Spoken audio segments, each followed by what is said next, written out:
Sampai ya, kita masih bisa kembali pada Tuhan setelah jatuh. Itu Roh Kudus. Kalau nggak ada Roh Kudus kita nggak bisa kembali. Hati mengeras seperti Firaun. Dan biasanya kalau kita mengeras seperti Firaun hatinya, itu perlu bertahun-tahun, kalau bahkan bisa saja belasan tahun seperti Raja Saul. Kalau Anda belum subscribe di channel ini, segera supaya Anda bisa mengikuti terus rema-rema dari Roh Kudus ya. Anda bisa merasakan hadirat Tuhan.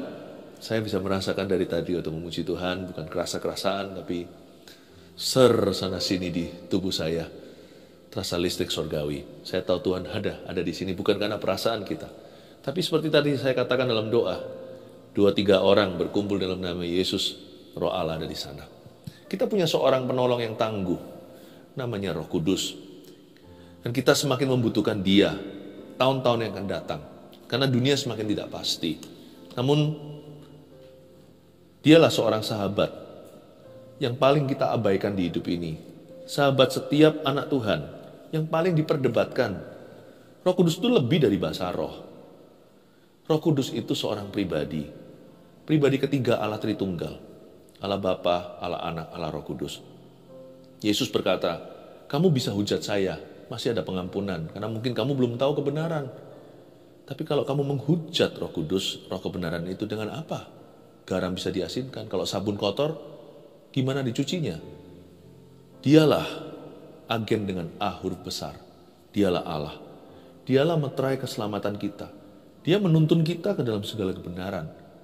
Lalu kalau sampai Dia kita tolak, dengan apa? Siapa lagi yang akan ajari kita kebenaran? Seminari? Sekolah teologi? Bukan itu sih. The Spirit of the Truth. Roh kebenaran itulah Roh Tuhan. Dan Dia ada di sini hari ini mau mengajari kita supaya kita mengenal Dia.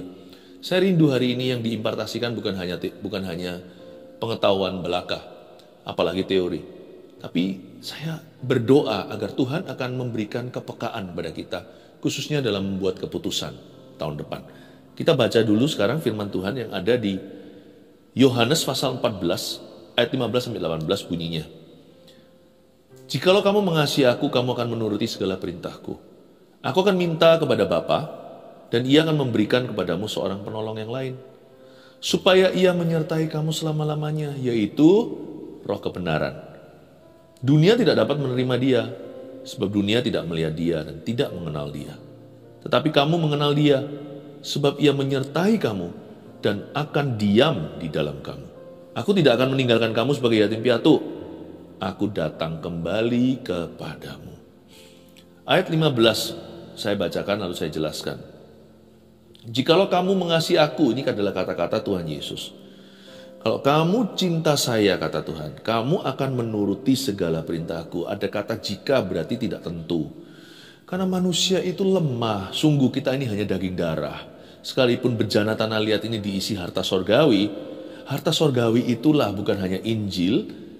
Injil itu beritanya, tapi roh Injil itulah Roh Kudus yang ditanam di dalam diri kita, dalam hati orang yang percaya.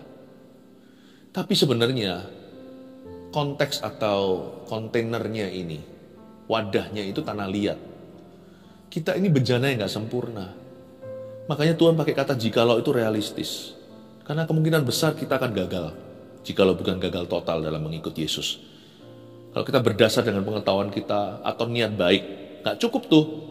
Strong will bahkan kalau berkemauan keras seperti Petrus. Oh, orang lain bisa meninggalkan engkau Tuhan. Guru, tak sekali-kali aku akan meninggalkanmu, aku akan mati dengan engkau. Ayam belum berkokok 3 kali, dia sudah belum berkokok 2 kali, dia sudah menyangkal Yesus 3 kali. Ya, ketika ayam 2 kali berkokok, Petrus sudah memenuhkan tabung penyangkalannya. Pengkhianatan terjadi. Bayangin, itu Petrus 3,5 tahun fisik ketemu Yesus. Masih begitu lemah. Tapi setelah Roh Kudus dicurahkan hari Pentakosta, Petrus berubah. Si Kefas itu menjadi batu karang yang teguh, sekalipun dia sekali-kali masih belajar, sekali-kali masih kesleo, kira-kira begitu. Tetapi sudah beda dengan dulu. Roh Kuduslah yang menolong dia untuk jadi kuat. Roh Kuduslah yang membimbing Petrus dalam imannya. Roh Kuduslah yang terus tiap hari, tiap saat memperkenalkan jalan Yesus kepada Petrus. Makanya itu Tuhan Yesus tahu kelemahan kita. Ayat 16 dia berkata, aku akan minta kepada Bapa. Ini pra Pentakosta, sebelum Yesus mati bahkan. Nanti aku akan minta kepada Bapa. Dan Bapa akan memberikan kepadamu seorang penolong yang lain. Kenapa penolong yang lain? Kenapa nggak Yesus saja sih? Yesus harus naik ke sorga setelah nanti bangkit. Kalau Yesus masih fisik secara jasmani di bumi, kan kita nggak bisa semua ketemu Yesus, kan harus janjian dulu. Karena kalau Tuhan Yesus dalam darah dan daging manusia, sekalipun dia tidak berdosa, tapi kan Tuhan Yesus diikat waktu. Nggak bisa hadir di mana-mana. Karena bukan dalam tubuh sorgawi, tapi tubuh jasmani. Karena itu Tuhan berkata, aku harus pergi, tapi aku akan minta kepada Bapa, kamu akan dikasih penolong yang lain. Ya, dia adalah Allah. Allahnya orang Kristen bukan 3 ya, udah nggak usah diteorikan. Tapi 1. Tapi dalam 3 pribadi, Allah Bapa, Allah Anak, Allah Roh Kudus. Sekalipun hari ini kita nggak bersama Yesus secara jasmani, nggak masalah. Malah Yesus bisa bersama dengan setiap kita di mana-mana, kapanpun saja. Nggak ada beda waktu, nggak ada jarak, tidak ada perbedaan tempat. Makanya sekarang saya di sini, ada di sana. Yesus yang sama, bayangkan. Non jasmani, dia hadir dalam wujud yang lain. Rohnya di tengah-tengah kita. Oh haleluya, pribadi yang sama. Supaya ia menyertai kamu selama-lamanya. Jadi dari sini Yesus mau menghapus kata jika atau jikalau kamu mengasihi aku. Udah gak perlu lagi ragu.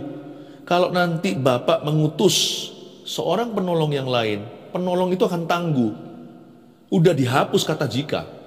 Menjadi pastilah kamu akan mengasihi saya dan kamu akan menuruti segala perintahku. Sejak Roh Kudus diberikan dalam kehidupan orang percaya.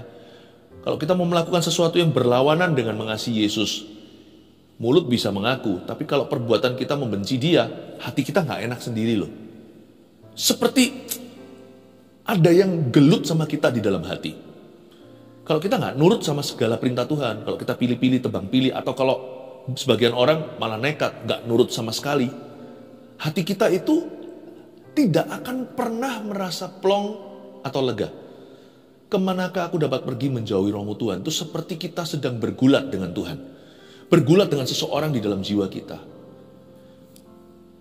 Makanya itu orang mau berdosa bisa. Tapi di era Roh Kudus seperti ini dibuat susah. Saya nggak berkata bahwa sulit untuk kita jatuh dalam dosa. Malah terkesan mudah. Lebih gampang jatuh daripada bertahan, ya kan? Tetapi mau dosa itu dibuat susah di era Roh Kudus. Kalau kita sudah kenal Yesus, kita sudah terima dia, kita mau dosa itu ya, kita itu harus sengaja loh, usir Roh Kudus dari hidup kita. Kalau nggak gitu, nggak bisa kita berdosa dalam hadiratnya. Pasti nggak enak, nggak keruan, pasti kita ditemplak kiri dan kanan, kita diinsafkan dari dosa, diinsafkan dari kita Roh Kudus kalau diberikan, dia diberikan kepada dunia untuk menginsafkan dunia akan dosa, akan kebenaran, akan penghakiman. Itu yang terjadi dalam diri kita. Wah, gak gampang rasanya mau berdosa itu. Dan pura-pura tidak terjadi sesuatu. Kalau sampai ya, kita masih bisa kembali pada Tuhan setelah jatuh. Itu Roh Kudus. Kalau gak ada Roh Kudus kita gak bisa kembali. Hati mengeras seperti Firaun. Dan biasanya kalau kita mengeras seperti Firaun hatinya, itu perlu bertahun-tahun, kalau bahkan bisa saja belasan tahun seperti Raja Saul. Gak segampang itu. Itu harus latihan dulu. Kalau sampai hati seseorang itu mengeras, jangan kira dia jatuh semalam. Itu sudah latihan, itu sudah rehearsal. Gladi resik, gladi kotor, itu sudah terjadi belasan tahun. Sampai hati orang itu membatu. Itu berarti Roh Kudus sudah didukakan demikian rupa sampai diusir-usir dari hidupnya. Tapi Roh Kudus itu Roh Yesus kan setia. Diusir sekali gak mau pergi dia. 2 kali, 3 kali, terus. Tapi kalau kita keterlaluan, dan satu titik nanti, dia tidak akan menginsafkan kita lagi. Disitulah seorang berdosa atau pendosa, susah untuk kembali. Sulit untuk dipulihkan. Jangan takut kalau saya ngomong begini, ada orang yang berkata, berarti saya gak bisa dipulihkan, Pastor Philip. Kalau Anda masih bisa berteriak dan berkata, berarti aku gak bisa dipulihkan. Itu ada Roh Kudus. Gak mungkin Anda bisa takut akan Tuhan kalau bukan karena Roh Tuhan. Aku meminta kepada Bapa dan ia akan memberikan kepadamu seorang penolong yang lain. Dia itu tangguh. Ya, dia itu tangguh. Untuk menghapuskan kata jikalau kamu mengasihi aku. Karena Roh Kudus kalau diberikan, tugas utama Roh Kudus itu bukan memperkenalkan dirinya. Makanya namanya hanyalah Holy Spirit, Roh Kudus. Tugas utamanya adalah memperkenalkan Yesus kepada kita, Anak Allah. Makanya Roh Kudus itu dicurahkan untuk mengajarkan kepada kita umatnya bagaimana mengasihi Tuhan. Dan Roh Kudus itu adalah roh ketaatan. Dia bukan roh kemurtatan. Roh kemurtatan itu roh jahat. Roh Kudus itu roh perkenanan, roh kekudusan. Jadi dengan adanya Roh Kudus dalam hidup kita, dia akan melatih kita untuk taat kepada perintah-perintah Bapa. Itu tujuannya. Makanya Yesus tahu akan hal ini. Nanti Tuhan Yesus akan pergi secara jasmani. Aku meminta kepada Bapa agar engkau diberi penolong yang lain. Dan dia akan menyertai kamu selama-lamanya. Wow, Roh Kudus itu tidak kontrakan. Karena Yesus membeli kita, membeli lunas bahkan, membeli dengan darah.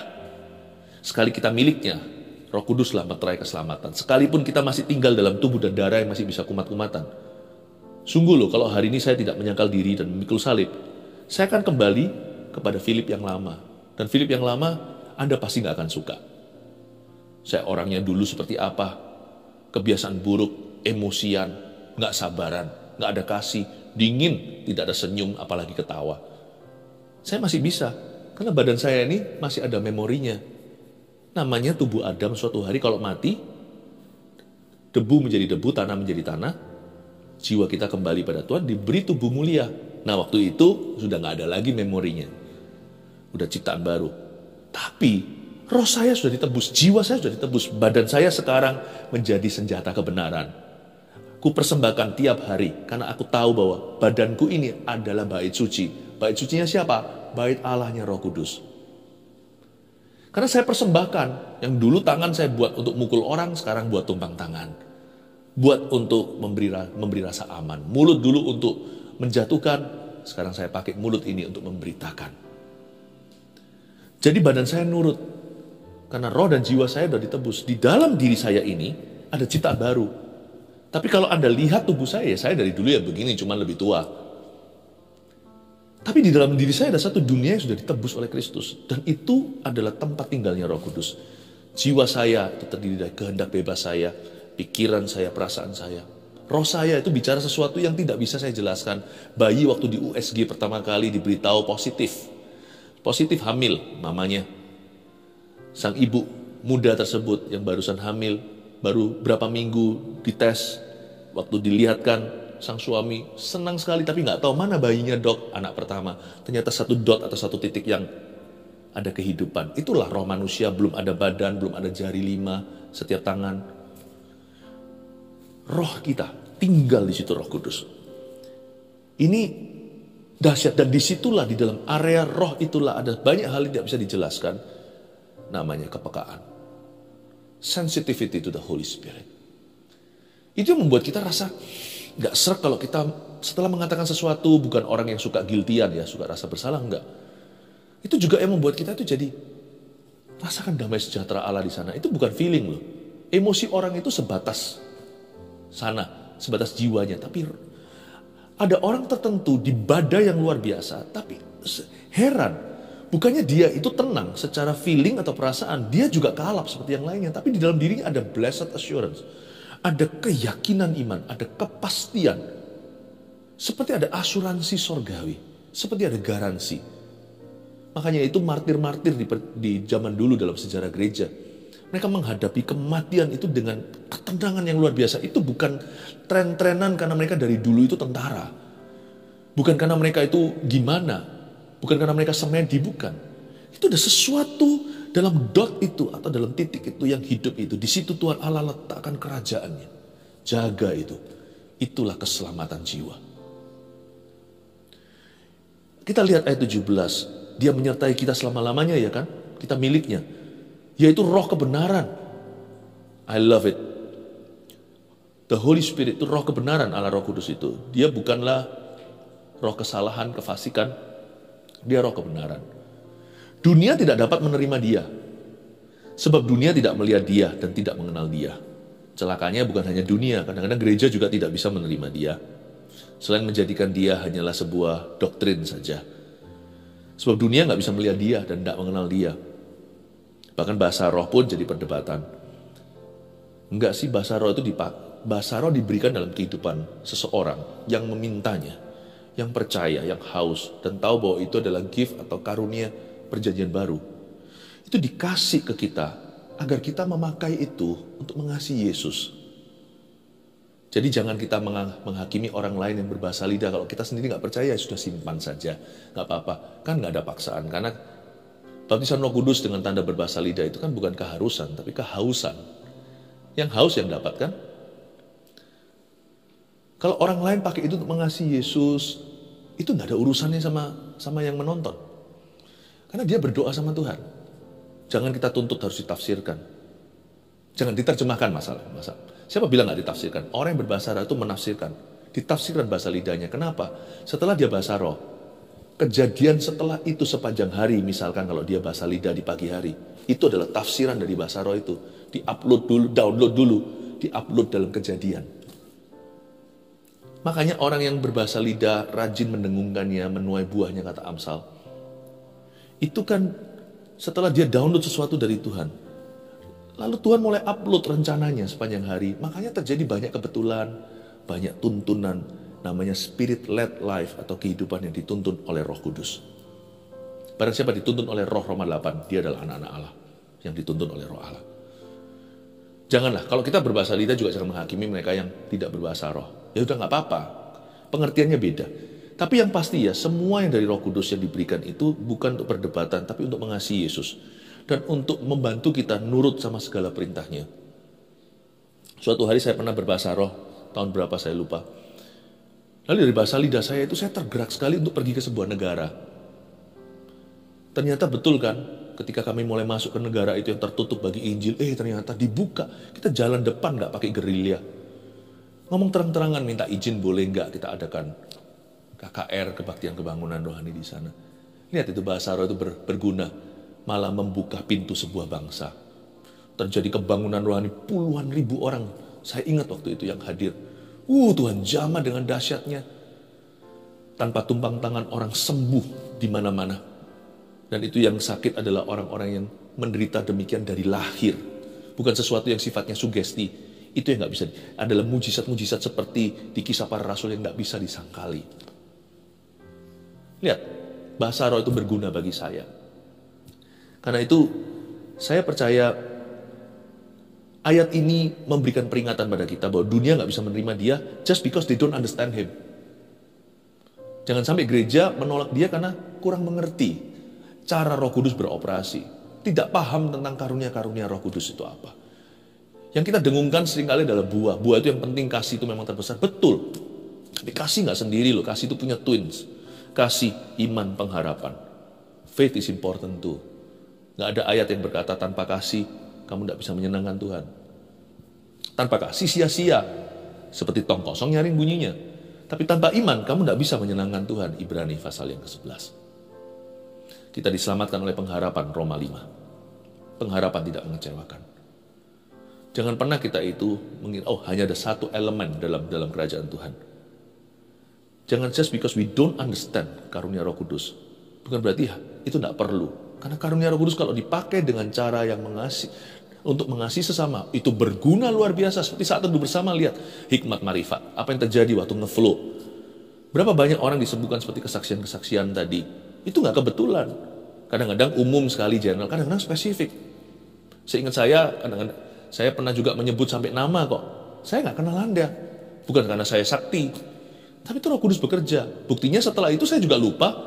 Saya ini orangnya dibuat Tuhan auto-delete kalau setelah karunia itu berfungsi gimana. Saya lupa sendiri. Oh iya, Pastor Philip pernah ngomong gini. Oh iya, kalau nggak kirim kesaksian, saya nggak bacakan gitu. Saya juga nggak tahu, saya lupa. Pernah terjadi begitu, saya pernah ngomong begini. Semua kan untuk kemuliaan Tuhan. Karunia itu penting. Tapi kamu mengenal dia. Sebab ia menyertai kamu. Dan akan diam di dalam kamu. Coba Anda lihat ya, ada dua dimensi Roh Kudus punya tuntunan. Pertama dia berkata, ia menyertai kamu. Itu berarti inside ya, inwardly atau di dalam. Dan, itu di luar. Menyertai itu kan, serta itu kayak, seperti kalau kita iring-iringan mobil ini menyertai mobil presiden, itu kan mobil pas pampres, pasukan pengawalnya. Menyertai itu begitu. Ia menyertai itu, Roh Kudus mengawal kita, padahal dia lebih pangkat. Dialah presidennya, malah dia yang menyertai kita. Roh Kudus itu adalah roh yang sangat mengalah. Makanya Roh Kudus itu nggak marah-marah kan? Lihat kalau orang penuh Roh Kudus, kan nggak ngamuk-ngamuk kan? Roh Kudus itu roh yang serba mengalah, selalu mengalah. Ia menyertai kamu dan akan diam di dalam kamu. Jadi ada dua dimensi di sini. Yang satu dia menyertai itu di luar, yang satu lagi di dalam, dia diam di dalam kamu. Aku tidak akan meninggalkan kamu sebagai yatim piatu. Ini indah loh, luar biasa. Makanya nama Yesus. Yesus yang mengucapkan ini. Yesus itu Immanuel, artinya Allah beserta. Gara-gara Yesus kita nggak pernah sendirian lagi. Kita nggak bisa yatim piatu. Nggak boleh punya sifat. Mendingan jadi yatim piatu sungguhan, tapi nggak punya sifat yatim piatu, tapi punya sifat anak. Daripada anak orang, papa mama lengkap, baik lagi orang tuanya, tapi sifatnya sifat yatim piatu. Merasa selalu mengasihani diri, merasa diri victim atau korban. Orang yang kenal Yesus nggak boleh ada roh yang ingat yang seperti yatim piatu on the inside atau di dalam. Sebab Yesus itu Immanuel. Siapa terima Yesus nggak boleh kesepian lagi. Dia bisa sendiri, merasa sendirian, tapi dia nggak pernah sungguh-sungguh sendirian. Karena orang yang terima Yesus terima Immanuel. Immanuel itu artinya God with us, Allah beserta. Gara-gara Yesus kita terima Yesus, kita sekarang punya Bapa. Sekalipun sebagian kita nggak punya figur Bapa, nggak punya figur ayah ceritanya, kita bisa menyebut dia Bapa kami di dalam sorga. Bukan hanya punya Bapa, punya keluarga. Roh Kudus itu bukan hanya vertikal membawa kita, tapi horizontal pada saudara seiman. Makanya orang penuh Roh Kudus kan nggak jadi eksklusif, nggak jadi menjauhkan diri dari pertemuan atau memutus hubungan dengan saudara seiman. Aku bisa tumbuh sendiri karena trauma dulu pernah terluka di sebuah gereja. Nggak akan begitu. Roh Kudus itu roh pemulihan, roh kesembuhan. Malah sembuh, malah harus mengkonfrontasi area sakitnya. Dan di situ dia harus membuat keputusan untuk mengampuni dan untuk percaya lagi. Nggak bisa kita berkata, I just want to believe God, aku hanya mau percaya Tuhan. If you believe God, you will have to start believing man again. Kita harus belajar untuk mempercayai orang juga. Kalau kita nggak percaya sama orang, tutup diri itu namanya orang yang trauma. Orang seperti itu nggak bisa diberkati. Apalagi jadi berkat, dia tutup diri. Yesus itu Immanuel, gara-gara Yesus kita sekarang punya Bapa di sorga. Tapi nggak hanya itu, gara-gara Yesus dia minta kepada Bapa kasih Roh Kudus. Kita nggak sendirian, inside us di dalam kita tinggal seorang pribadi, Allah Roh Kudus. Indah ya, luar biasa ya. Saya kasih 3 poin seperti biasanya sebagai pewahyuan dan rangkuman apa yang kita pelajari.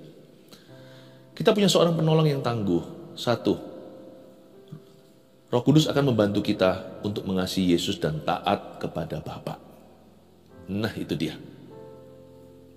Roh Kudus itu akan membantu kita, seperti yang saya katakan tadi, saya jabarkan bahwa dia penolong kita yang tangguh. Apa sih tugasnya? Sekalipun dia Allah, dia menugasi dirinya untuk mengajari dan menguatkan kita, untuk membimbing, membantu kita dan menolong kita agar kita mengasihi Yesus dan taat pada Bapa. Saya sebut Roh Kudus itu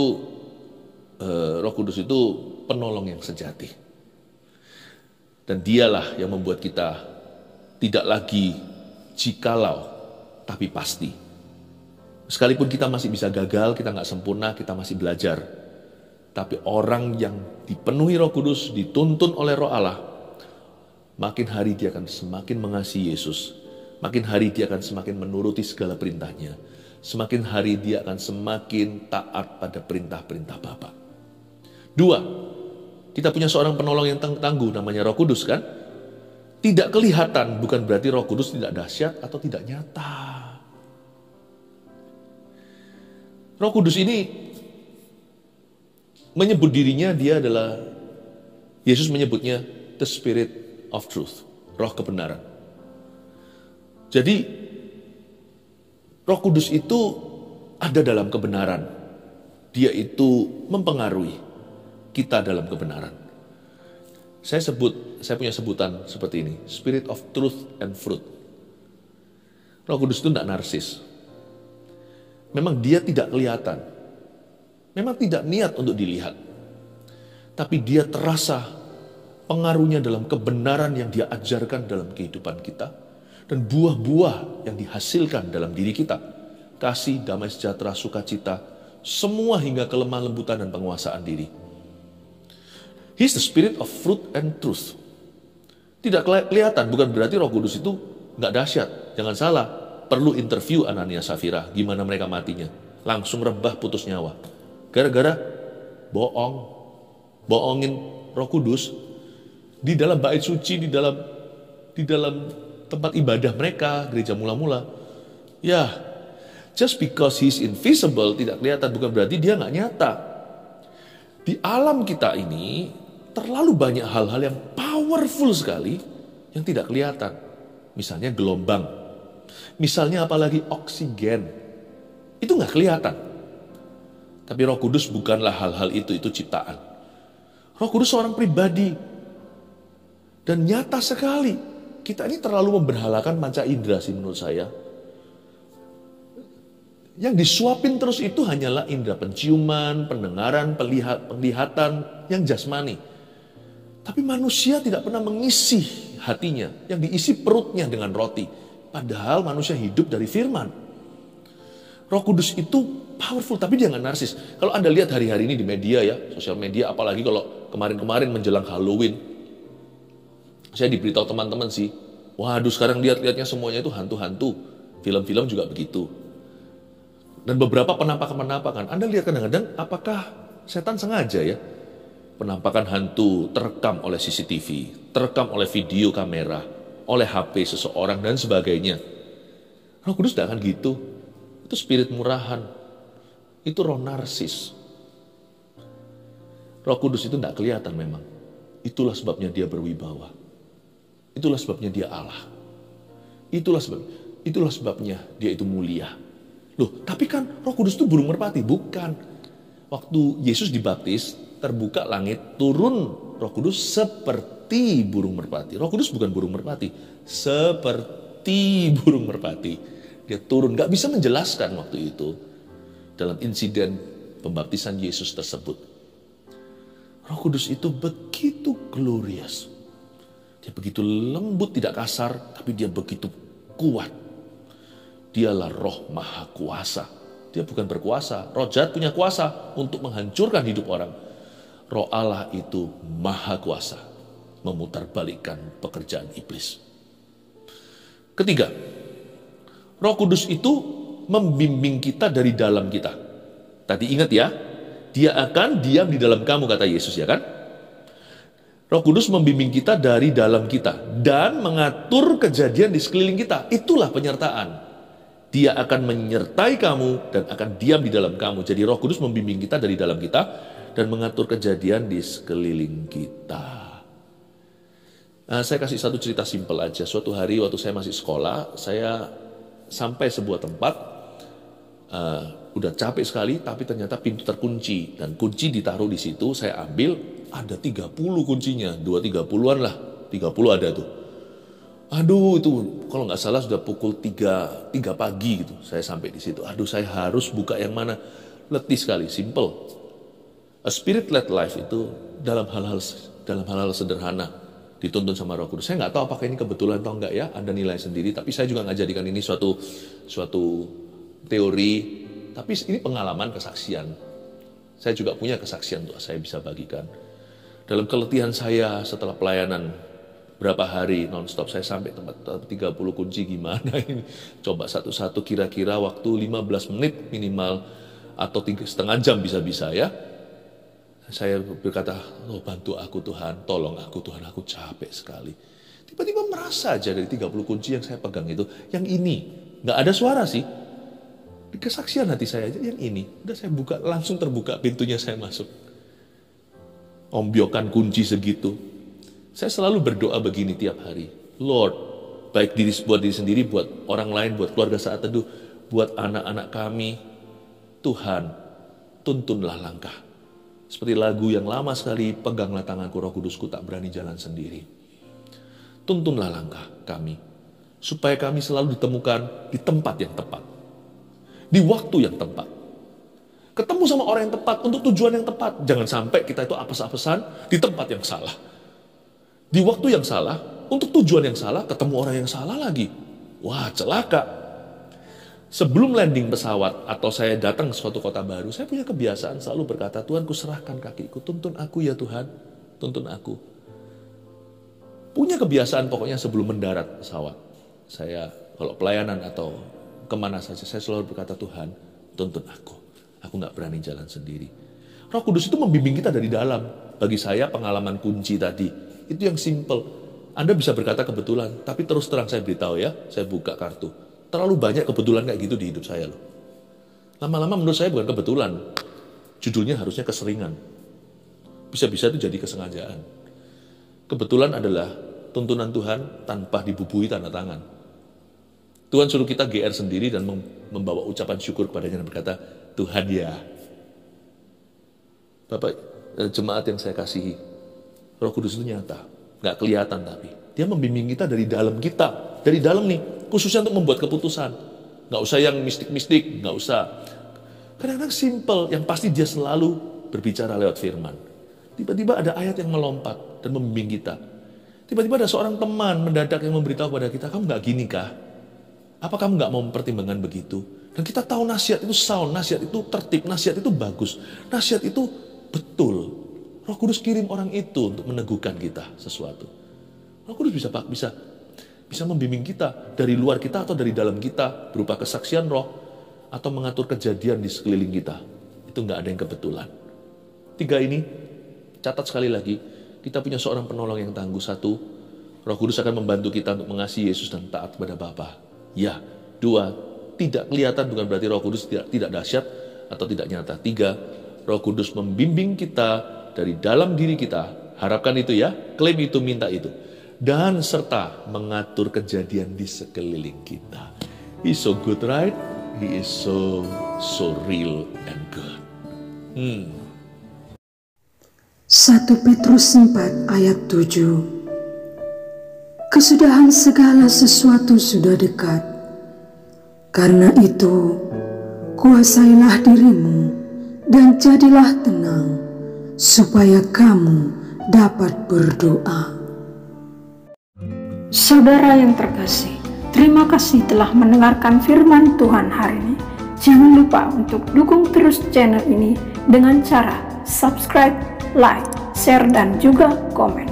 Agar saudara kita yang lain juga boleh terberkati. Tuhan Yesus memberkati kita.